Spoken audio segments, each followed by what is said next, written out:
Hello friends, स्वागत है आप सभी का आपके अपने YouTube channel your history guide पर। तो फ्रेंड्स, आज के इस वीडियो में हम सभी जीएसटी का मोस्ट इम्पॉर्टेंट क्वेश्चन दोस्तों करने जा रहे हैं।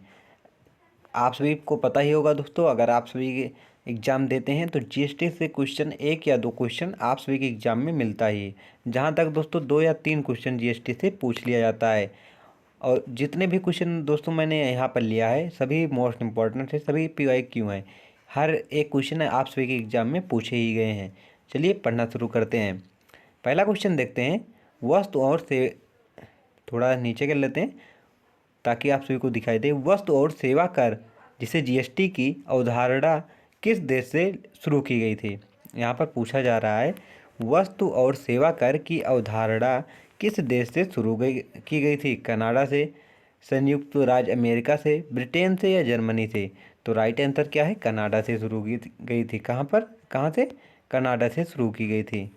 इसके बारे में कुछ और देख लेते हैं जो इम्पोर्टेंट पॉइंट है। वस्तु और सेवा कर घरेलू उपभोग के लिए बेचे जाने वाले अधिकांश सामानों और सेवाओं पर लगाया जाने वाला कड़नाई मूल्य का मूल्यवर्धित कर है। भारत में यह कर कई अप्रत्यक्ष करों को खत्म करने के लिए लागू किया गया है। चलिए आगे देखते हैं। अब दूसरा क्वेश्चन, निम्नलिखित में से कौन सा वक्तव्य जीएसटी के बारे में सही नहीं है। निम्नलिखित में से कौन सा वक्तव्य या कौन सा कथन जीएसटी के बारे में सही नहीं है। जीएसटी एक अंतिम बिंदु पर लगाया जाने वाला रिटेल टैक्स की तरह है। इस कर को उपभोक्ता से वसूला जाता है। दूसरा देख सकते हैं, जीएसटी भारत में प्रचलित सभी अप्रत्यक्ष करों को समाप्त कर देगा। तीसरा देखते हैं, यह पूरे देश में 1 जुलाई 2017 को लागू किया गया। चौथा, यह भारत में कर ढांचे को एकीकृत करता है। तो दोस्तों सब इसमें सही है, लेकिन जो ऑप्शन बी है ये गलत है, क्योंकि जीएसटी एक अप्रत्यक्ष कर है और यह लागू हुआ तो कई अप्रत्यक्ष करों को समाप्त किया, ना कि सभी प्रत्यक्ष कर को। प्रत्यक्ष कर को जीएसटी नहीं समाप्त किया है। आगे देखते हैं, निम्नलिखित में से कौन सा कर जीएसटी द्वारा समाप्त कर दिया गया। निम्नलिखित में से कौन सा कर जीएसटी द्वारा समाप्त कर दिया गया। तो राइट आंसर ऑप्शन ए बिल्कुल हमारा ठीक है, सेवा कर। जीएसटी कर जो है सेवा कर को समाप्त कर दिया। आगे देखते हैं, जीएसटी भारत में सभी अप्रत्यक्ष करों को समाप्त करेगा। सेवा कर एक अप्रत्यक्ष कर था, इसलिए इसे पूरे भारत में समाप्त कर दिया गया। आगे देखते हैं, जीएसटी के तहत निम्नलिखित में से कौन सी कर दर लागू नहीं होती। जीएसटी के तहत, ये मोस्ट इंपॉर्टेंट क्वेश्चन है, कई बार पूछा गया है। जीएसटी के तहत निम्नलिखित में से कौन सी कर दर लागू नहीं होती है। 5, 10, 5, 12, 18 और 25। तो राइट आंसर क्या है, 25। 25 जो है दोस्तों जीएसटी के अंतर्गत यह कर दर नहीं लागू होती है। यहाँ पर आप सभी देख सकते हैं कौन कौन सी कर दर है। जीएसटी में 5 मूल दरें होती हैं, 0%, 5%, 12% और 18% और 28%, लेकिन 25% नहीं होती है जो यहाँ पर दी गई थी आप सभी के ऑप्शन में। आगे देखते हैं, जीएसटी किस पर लगाया जाता है। जीएसटी किस पर लगाया जाता है। निर्माता पर, खुदरा विक्रेता पर, उपभोक्ताओं को, या फिर सभी पर। तो राइट आंसर क्या है, सभी पर लगाया जाता है। जीएसटी एक अप्रत्यक्ष कर है जिसका भुगतान अंतिम रूप से उपभोक्ताओं द्वारा किया जाता है। आगे देखते हैं, किस प्रकार का कर जीएसटी है। कि मतलब जीएसटी किस प्रकार का कर है, ये आपसे से पूछा गया है। तो जीएसटी के इनडायरेक्ट टैक्स है या अप्रत्यक्ष कर है। आगे देखते हैं, जीएसटी परिषद का प्रमुख कौन होता है, या जीएसटी परिषद का प्रमुख कौन है। तो राइट आंसर क्या है, ऑप्शन बी, निर्मला सीतारमण जी हैं। कौन? निर्मला सीतारमण जी जीएसटी परिषद की हेड हैं। केंद्रीय वित्त मंत्री निर्मला सीतारमण जी जीएसटी परिषद की अध्यक्ष हैं।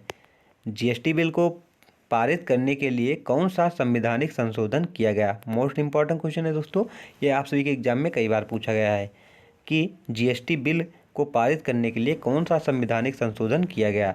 तो राइट आंसर ऑप्शन ए हमारा बिल्कुल राइट होगा। 101 संविधान संशोधन के द्वारा यह लागू किया गया था। जीएसटी बिल को पारित करने के लिए 101 संविधान संशोधन किया गया। जीएसटी बिल के अंतर्गत निम्नलिखित में से कौन सी वस्तु शामिल नहीं होगी। जीएसटी बिल के अंतर्गत निम्नलिखित में से कौन सी वस्तु शामिल नहीं होगी, कुकिंग गैस, शराब, पेट्रोल या उपयुक्त सभी। तो राइट आंसर उपयुक्त सभी। जीएसटी बिल के तहत दोस्तों ना जीएसटी ना कुकिंग गैस पर लगेगी, ना शराब पर लगेगी, ना पेट्रोल पर लगेगी।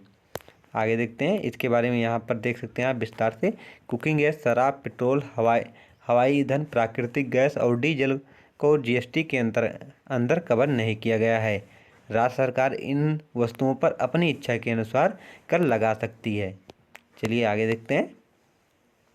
वस्तु एवं सेवा कर लागू करने के पीछे सरकार का मुख्य उद्देश्य क्या था? आखिर आप सभी को भी सोचना चाहिए कि जीएसटी आखिर क्यों लागू हुई, क्या कारण था सरकार ने जो जीएसटी लागू किया, किस लिए किया, ये आप सभी को सोचना चाहिए। वस्तु एवं सेवा कर लागू करने के पीछे सरकार का क्या मुख्य उद्देश्य था? तो देश में कर एकरूपता लाने के लिए, सरकारी राजस्व में वृद्धि करने के लिए, सभी अप्रत्यक्ष करों को बदलने के लिए, यह उपयुक्त सभी। तो राइट आंसर क्या है? उपयुक्त सभी। इन सभी के लिए सरकार ने ऐसा किया। सरकार देश में एकरूपता लाने और कर के ऊपर कर लगाने की प्रणाली को दूर करना चाहती थी। आगे देखते हैं। जीएसटी को पास करने वाला भारत का पहला राज्य कौन सा है? जीएसटी को पास करने वाला भारत का पहला राज्य कौन सा है? तो राइट आंसर क्या है? असम। असम ने सबसे पहले पास किया था। जीएसटी में कुल कितने अंक होते हैं, ये आप सभी का होमवर्क है। आप सभी को इसका आंसर जो है कमेंट बॉक्स में बताना है। जीएसटी में कुल कितने अंक होते हैं, इसका आंसर आप सभी को कमेंट बॉक्स में बताना है। 15, 16, 20 या 28। आगे देखते हैं। जीएसटी परिषद के चेयरमैन कौन बनते हैं? जीएसटी परिषद के चेयरमैन कौन बनते हैं? तो राइट आंसर क्या है? वित्त मंत्री बनते हैं। कौन बनते हैं? वित्त मंत्री बनते हैं। भारत में जीएसटी कब लागू हुई? भारत में जीएसटी कब लागू हुई? तो राइट आंसर ऑप्शन ए बिल्कुल राइट है। 1 जुलाई 2017 को दोस्तों भारत में जीएसटी लागू हुई थी। और किस समिति की सिफारिश पर? तो विजय केलकर की समिति की सिफारिश पर दोस्तों भारत में जीएसटी 1 जुलाई 2017 को लागू हुई थी। विश्व में सर्वप्रथम जीएसटी किस देश में शुरू हुई थी? तो राइट आंसर क्या है? फ्रांस। फ्रांस में सर्वप्रथम शुरू हुई थी। जीएसटी का पूरा नाम क्या है? जीएसटी का पूरा नाम क्या है? तो गुड एंड सर्विस टैक्स या फिर वस्तु एवं सेवा कर इसका पूरा नाम है। गुड एंड सर्विस टैक्स इसे कहते हैं, जीएसटी का फुल फॉर्म होता है। जीएसटी एक अप्रत्यक्ष कर है जो भारत में सामान और सेवाओं की बिक्री पर लागू होता है। जीएसटी कब लागू हुई? तो 1 जुलाई 2017 को लागू हुई थी। जीएसटी 1 जुलाई 2017 को लागू किया गया, जिसमें भारत में एकल कर प्रणाली की शुरुआत की। ये भी इम्पोर्टेंट है। जीएसटी ने क्या शुरू की? तो एकल कर प्रणाली की शुरुआत की थी। जीएसटी के अंतर्गत कितने प्रकार के कर शामिल हैं? जीएसटी के अंतर्गत कितने प्रकार के कर शामिल हैं? तो राइट आंसर क्या है? 3। कौन कौन से? CGST, SGST, IGST. सीजीएसटी केंद्रीय सरकार द्वारा यह लगाया जाता है, एसजीएसटी राज्य सरकार द्वारा लगाया जाता है और आईजीएसटी अंतर्राज्यीय लेन देन पर लगाया जाता है। ये भी आप याद रखिएगा। जीएसटी में टैक्स रेट कितने प्रकार के होते हैं? जीएसटी में टैक्स रेट कितने प्रकार के होते हैं? तो 4 प्रकार की। कौन कौन से? 5%, 12%, 18%, 28%। ये जीएसटी में 4 प्रकार के टैक्स रेट होते हैं। अलग अलग वस्तुओं और सेवाओं पर इन 4 श्रेणियों में जीएसटी लगाया जाता है। आगे देखते हैं अब।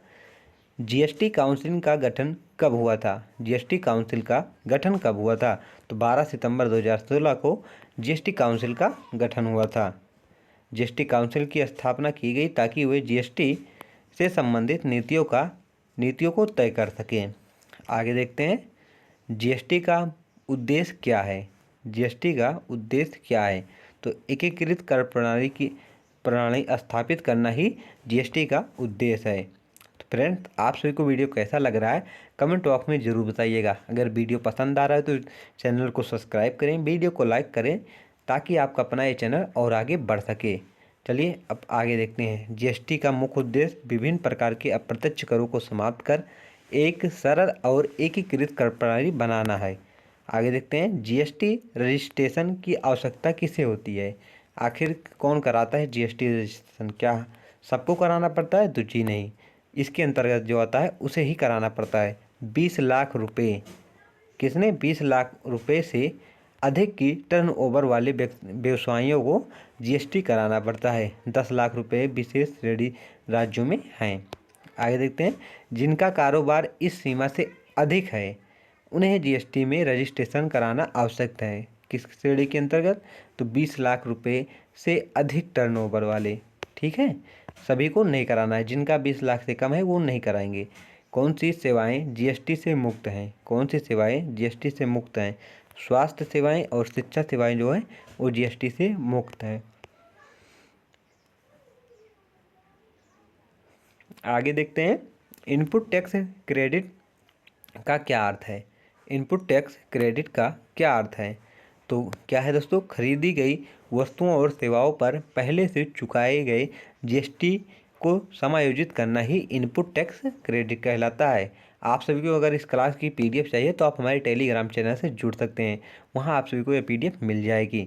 वहां एक बार पीडीएफ लेकर पढ़ लेना, आप सभी को क्रिस्टल क्लियर होने वाला है। और दोस्तों एक एक क्वेश्चन जो है इंपॉर्टेंट है, आप सभी के एग्जाम में पूछे गए हैं और बार बार पूछे जाते हैं। जीएसटी में हवालात क्या होती है? जीएसटी में हवालात क्या होती है? गलत टैक्स भुगतान पर जुर्माना ही हवालात कहलाती है जीएसटी में। अगर कोई व्यापारी गलत जानकारी या टैक्स भुगतान करता है तो उस पर जुर्माना लगाया जाता है, जिसे जीएसटी हवालात कहते हैं। जीएसटी की श्रेणियां कौन निर्धारित करता है? जीएसटी की श्रेणियां कौन निर्धारित करता है? तो जीएसटी काउंसिल करती है। कौन करता है? GST council. विभिन्न वस्तुओं और सेवाओं पर जीएसटी की श्रेणियां जीएसटी काउंसिल द्वारा तय की जाती है। आगे देखते हैं, जीएसटी का लाभ क्या है? जीएसटी का लाभ क्या है? व्यापारियों के लिए सरलता और पारदर्शिता ही लागू करना जीएसटी का लाभ है। जीएसटी के लागू होने से कर प्रणाली में पारदर्शिता आई है, जिससे व्यापार करना आसान हो गया है। आगे देखते हैं, रिजर्व चार्ज तंत्र क्या है? रिजर्व चार्ज तंत्र क्या है? सेवा प्रदाता के बजाय सेवा उपभोक्ता पर टैक्स का भुगतान ही क्या कहलाता है? रिजर्व चार्ज तंत्र। कुछ मामलों में टैक्स का भुगतान सेवा लेने वाले को करना होता है, जैसे कि विशिष्ट सेवाओं में। आगे देखते हैं, जीएसटी में कंपोजिशन स्कीम का क्या लाभ है? जीएसटी में कंपोजिशन स्कीम का क्या अर्थ है? छोटे व्यवसायियों के लिए सरल और कम टैक्स ही दोस्तों यह कहलाता है। आगे देखते हैं, एक राज्य से दूसरे राज्य में सामान भेजने पर कौन सा टैक्स लागू होता है? एक राज्य से दूसरे राज्य में सामान को भेजने पर कौन सा टैक्स लागू होता है? तो आईजीएसटी। अंतर्राज्यीय जो कर प्रणाली है दोस्तों, इसे ही आईजीएसटी कहते हैं। मतलब एक राज्य से दूसरे राज्य में, जैसे ये मान लो यूपी है, यूपी से आप सभी को सामान बिहार भेजना है। कहाँ पर भेजना है? बिहार भेजना है। तो आपके ऊपर जो टैक्स लगेगा उसे ही दोस्तों आईजीएसटी कहते हैं। कौन सा कहते हैं? आईजीएसटी कहते हैं। अंतर्राज्यीय लेन देन पर आईजीएसटी लगता है। आगे देखते हैं, क्या जीएसटी विदेशी कंपनियों पर लागू होती है? तो जी हाँ, जीएसटी जो है विदेशी कंपनियों पर भी लागू होता है। यदि वे भारत में व्यवसाय कर रहे हैं तो उन पर फिर जीएसटी लगेगा। चलिए आगे देखते हैं। अब जीएसटी के अंतर्गत कौन से उत्पाद उच्चतम कर दर में आते हैं? तो राइट आंसर क्या है? विलासिता की जो वस्तुएं हैं उन पर सबसे ज़्यादा टैक्स लगता है। जैसे कार हो गया, बंदूक हो गया, इन सब पर अधिक टैक्स लगेगा। इन उत्पादों पर 28% जीएसटी लगती है। कितनी? 28%। आगे देखते हैं, एक व्यवसाय के लिए जीएसटी फाइलिंग की प्रक्रिया क्या है? तो मासिक या तिमाही रिटर्न फाइल करना ही जो दोस्तों है जीएसटी फाइलिंग कहलाता है। व्यवसायियों को अपनी बिक्री और खरीद का विवरण हर महीने या तिमाही में दाखिल कराना होता है। इसी को दोस्तों क्या कहते हैं? जीएसटी फाइलिंग कहते हैं। आगे देखते हैं, क्या जीएसटी रिफंड की सुविधा है? क्या जीएसटी रिफंड की सुविधा है? हाँ, कुछ मामलों में रिफंड मिल सकती है, जैसे यदि टैक्स भुगतान अधिक हो गया हो या एक्सपोर्ट के लिए रिफंड की प्रक्रिया होती है। जब आप टैक्स भुगतान अधिक कर दिए होंगे तो आप सबको जीएसटी रिफंड मिलती है। जीएसटी की दरें कैसे तय की जाती है? जीएसटी की दरें कैसे तय की जाती है, ये आपसे पूछा गया है। जीएसटी काउंसिल की बैठक में निर्णय लिया जाता है, तभी जीएसटी की दरें दोस्तों तय होती है। तो फ्रेंड्स, आप सभी को वीडियो कैसा लगा कमेंट बॉक्स में ज़रूर बताइएगा। अगर वीडियो पसंद आ रहा है तो चैनल को सब्सक्राइब करें, वीडियो को लाइक करें तथा वीडियो को अपने फ्रेंड के पास शेयर करें ताकि आपका अपना ये चैनल और आगे ग्रो कर सके। Thanks for watching this video.